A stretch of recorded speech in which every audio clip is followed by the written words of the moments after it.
കാസർഗോഡ് ജില്ലയിലെ എന്ന് മാത്രമല്ല കേരളത്തിലെ മുഴുവൻ ആളുകൾക്കും ശ്രീ രാജ്മോഹൻ ഉണ്ണിത്താൻ ആരാണെന്നും അദ്ദേഹത്തിൻ്റെ സ്വഭാവ സവിശേഷതകൾ എന്താണ് എന്നൊക്കെ വളരെ കൃത്യമായിട്ട് അറിയുന്ന ആളുകളാണ്. അദ്ദേഹം ഒന്ന് പറയുകയും മറ്റൊന്ന് പ്രവർത്തിക്കുകയും ചെയ്യുന്ന ആളാണ്. ഇപ്പോൾ നിങ്ങളുടെ ഒരു വലിയ ഇൻ്റർവ്യൂ ഞാൻ കണ്ടു.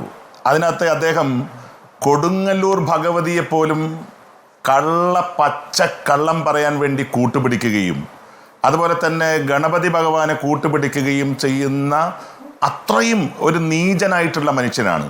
ഞാനിപ്പോൾ നിങ്ങളോട് വീണ്ടും ആവർത്തിക്കുന്നു, ശ്രീ രാജ്മോഹൻ ഉണ്ണിത്താൻ്റെ നെറ്റിയിൽ അദ്ദേഹത്തിന് ഏതെങ്കിലും സ്കിൻ അലർജി ഉണ്ട് എന്ന് തെളിയിക്കാൻ ഞാൻ അദ്ദേഹത്തെ വെല്ലുവിളിക്കുന്നു. റിപ്പോർട്ടർ ചാനലാണ് അത് പറഞ്ഞത് എന്നുള്ളത് കൊണ്ട് നിങ്ങൾക്കൊരു സ്കിൻ സ്പെഷ്യലിസ്റ്റിനെ വെച്ചത് അന്വേഷിക്കാം. കാരണം അദ്ദേഹത്തിന് അങ്ങനെ ഒരു അലർജിയില്ല, എനിക്ക് കൃത്യമായിട്ട് അറിയുന്നതാണ്. അദ്ദേഹം കാസർഗോട്ടേക്ക് വരുമ്പോൾ കാസർഗോട്ടെ മുസ്ലിം സമുദായം കുറിയിട്ടാൽ അംഗീകരിക്കില്ല എന്നൊരു തോന്നൽ അദ്ദേഹത്തിന്റെ ഉള്ളിലുണ്ടായി. അതുകൊണ്ട് കുറി വായിച്ചതാണോ അന്ന് അഭിമുഖത്തിൽ ശ്രീ ബാലകൃഷ്ണൻ പെരിയ അന്നത്തെ അഭിമുഖം ഞാൻ തന്നെയാണ് അദ്ദേഹത്തോട് ആ ചോദ്യം ചോദിച്ചത്. അപ്പോൾ കുറി മാച്ചതല്ല, കുറി ഇടാൻ പറ്റാത്ത സാഹചര്യമാണ്, ചാന്താണ് എന്നൊക്കെ പറഞ്ഞ് ക്ഷേത്രങ്ങളിലെയും ആചാരങ്ങളുടെയും ഒക്കെ കാര്യം പറഞ്ഞാണ് അദ്ദേഹം അന്ന് വിശദീകരിച്ചത്. പക്ഷേ താങ്കൾ ഇപ്പോൾ പറയുന്നു അത് മുസ്ലിം വോട്ടിന് വേണ്ടി കാസർഗോഡ് സ്ഥാനാർത്ഥിയായി എത്തിയപ്പോൾ മായ്ച്ചതാണ്. പച്ചക്കള്ളം, അതാണ് ഞാൻ പറഞ്ഞത്. പച്ചക്കള്ളമാണ് അദ്ദേഹം പറയുന്നത്. അദ്ദേഹം കുറി മായ്ച്ച് കാസർഗോഡിൻ്റെ സെക്യുലറിസത്തിനെ കൊഞ്ഞനം കുത്തുകയാണ് അദ്ദേഹം യഥാർത്ഥത്തിൽ ചെയ്തത്.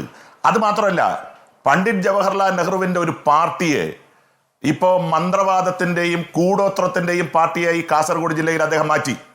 ഇപ്പോൾ എൻ്റെ വീട്ടിൽ അദ്ദേഹം ഒരു ദിവസം വന്നിട്ട് മന്ത്രവാദിയെയും കൊണ്ട് കുറേ സാധനങ്ങൾ എടുത്തു. അതിൽ അറബിയിലാണ് എഴുതിയിരിക്കുന്നത്. എന്നിട്ട് പറഞ്ഞു ഇവിടുത്തെ മുസ്ലിംസ് ആണ് നിങ്ങൾക്കെതിരെ പ്രവർത്തിക്കുന്നത് എന്നോട് പറഞ്ഞു.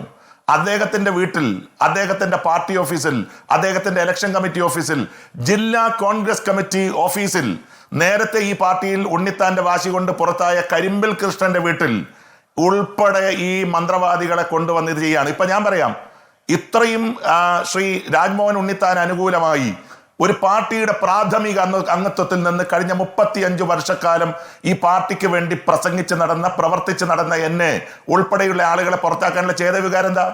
കെ സുധാകരന്റെ വീട്ടിലും ഇതേപോലെ ഉണ്ണിത്താൻ കൊണ്ടുപോയിട്ട് ഈ മന്ത്രവാദിയെ കൊണ്ടുപോയിട്ട് സാധനങ്ങൾ എടുത്തിട്ടുണ്ട്.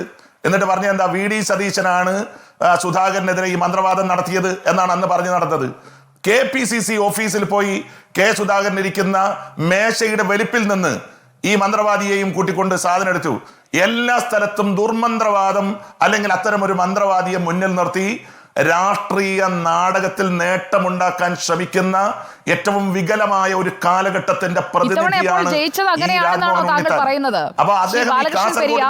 ശ്രീ ബാലകൃഷ്ണൻ പെരിയ. ഈ അന്ധവിശ്വാസങ്ങളെ കുറിച്ചോ അല്ലെങ്കിൽ ദുർമന്ത്രവാദത്തെ കുറിച്ചോ